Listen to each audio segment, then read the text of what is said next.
St. Petersburg sights are magnificent, and everybody knows that even without going in those numerous art and history museums of our city, you can just tour and enjoy the splendid architecture. Hello everyone!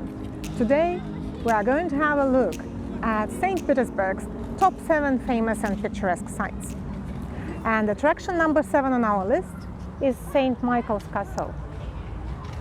St. Petersburg has a bunch of palaces and mansions, but only one castle, St. Michael's Castle. It was built on the order of Paul I, who was extremely suspicious and distrustful. His obsessive fear of being plotted against and his love of medieval knight stories inspired him to order an impenetrable castle with moats, ramparts and drawbridges as a residence. All his attempts and precautions proved futile.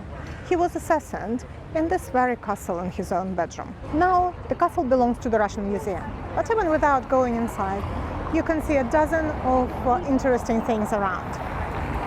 If you walk to the courtyard, you will see a sculpture depicting the superstitious and ever-suspicious owner of the castle, Paul I. In front of the castle, there is his great-grandfather, Peter the Great.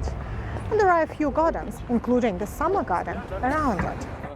Number 6 on our list is Smolny, but the name Smolny refers to 2 architectural complexes in St. Petersburg. The first one you can see right behind me. Smolny Convent was planned by architect Rastrelli for Empress Elizabeth, Peter the Great's daughter.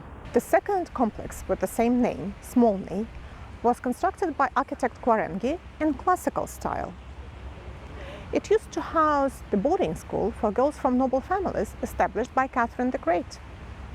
Unlike its religious namesake, Smolny Institute is linked with the political history of Russia. It was from here that Lenin directed revolution in October 1917.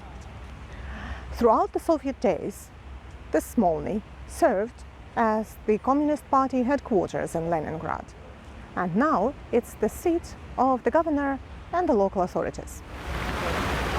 Even before founding a new city, Peter the Great's priority was to create a strong navy, to guarantee access to the sea and dominance on the Baltics. The Admiralty was a fortified shipyard at first, founded in 1704. Throughout the history, the building underwent a number of changes and rebuildings, but it has always had the spire topped with a weather wing in the shape of a ship. The spire with a ship has become one of the symbols of St. Petersburg. Nevsky Prospect might not be the first, but it is definitely not the last on our list. Since the mid-18th century, Nevsky has been the focus for St. Petersburg's shopping and entertainment.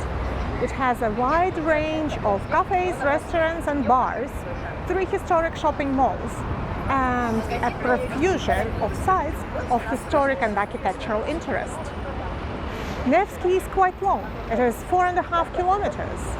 So I suggest taking a short walk from the monument to Catherine the Great to Kazan Cathedral to feel the vibes of the city's busiest street and get a taste of things to come when you stroll here yourself. Attraction number 3 on our list is the spit of Vasilievsky Island. This architectural ensemble is so symmetrical and well-balanced that people find it hard to believe its main function was a harbor, a commercial port. I think I won't be mistaken if I say the most famous sites over here are the 2 rostral columns, which combined 2 functions, beacons and triumphal monuments. The spit of Vasilievsky Island is close to everything. If the weather is fine, you can walk across the Neva River to the Hermitage, or to Peter and Paul Fortress. There are a couple of other interesting museums here too. Just across the road there is the Kunstkammer, Peter the Great's Chamber of Curiosities, and the Zoological Museum. If you'd like to learn more about this area, we have a separate video on it. You will find a link in the description. The ensemble of Senate Square and bronze Horseman as its centerpiece is number 2 on our list. This magnificent monument to the founder of our city, Peter the Great, is undoubtedly the most renowned symbol of St. Petersburg. The building overlooking the square over here is the former Senate and Synod building, the one that gave the square its name, Senate Square. And across the square behind the trees, you can see another architectural dominant, St. Isaac's Cathedral. Palace Square has always played a significant role in the history of our city and our country. All the major events like parades, demonstrations, celebrations or concerts, even marathons, take place over here. By and large, it's hard to see the square as we can see it right now, without any scaffolding, stages or temporary pavilions. In general, the ensemble of the square formed throughout 100 years, from the middle of the 18th century till the middle of the 19th century. Different talented architects worked over here. Let's take a look at the sights that you can see around. Site number 1 is of course the Winter Palace, the former official wintertime residence of the Russian Tsars. Nowadays it is the main building of the Hermitage Museum.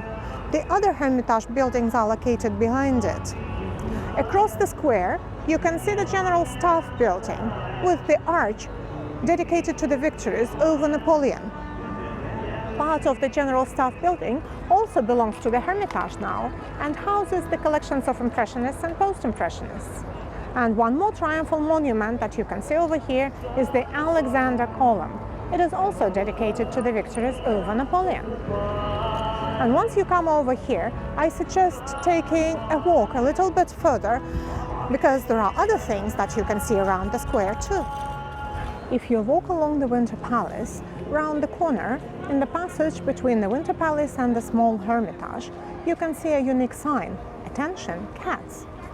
Cats have lived in the Winter Palace from the moment Catherine the Great founded the Hermitage collections. And the sign reminds the drivers to be careful and not run over a Hermitage cat. Besides being famous and beautiful to take pictures with, the Atlantis portico of the Hermitage also can make your wishes come true. What you need to do over here is make a wish and rub the toes of one of the 10 Atlantis. And if you walk further along the new Hermitage and turn around the corner, you will get this beautiful view to the Neva River through the Hermitage Arch and the Hermitage Bridge.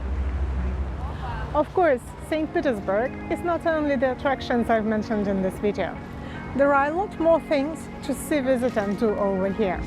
If you'd like to learn more, have a look at the description. There are some useful links over there. And in the next video, I will tell you how to visit the most famous museums of our city without wasting your time in long entrance lines.